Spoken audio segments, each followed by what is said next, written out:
a pleasure to be here with you this afternoon. Well, look, we're finishing up work this week on the House bipartisan agreement. We're going to meet next Tuesday again, see if we can't dot those I's and cross those T's. Everybody here who's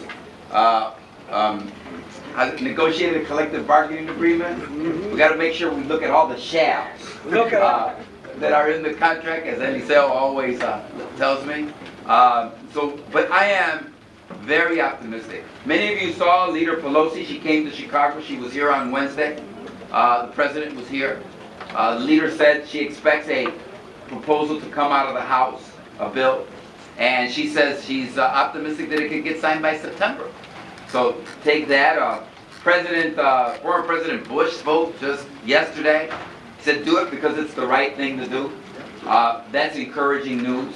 But we have to keep our eye on the price. And one of the things that this movement does, because it's a movement, and there are churches, there are community organizers out there, community institutions out there, and there are labor. Labor is a key instrumental part.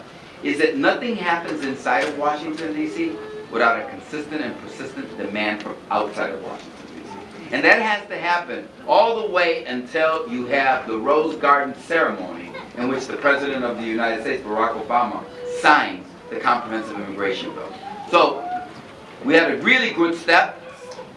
Passed it to the Judiciary Committee. It's gonna, this week, everybody pay attention, this week, the bill is going to the Senate floor.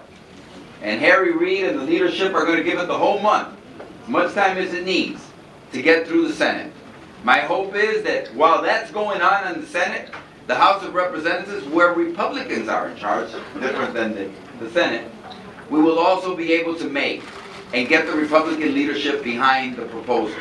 It's wonderful that I and 3 of my Democratic colleagues are getting together with 4 Republicans. That's wonderful. But just because 8 members of the House of Representatives, 4 Republicans and 4 Democrats get together, doesn't mean you're really going to have a bill that's going to make it through the House. It has to have the support of the Republican leadership.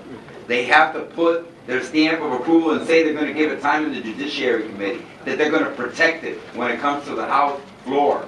And we have to have the support of the Democratic caucus. And in order to do that, we need to craft a bill that speaks to the interests, that is balanced, that is compassionate, that has justice for our immigrants. I think we can do that.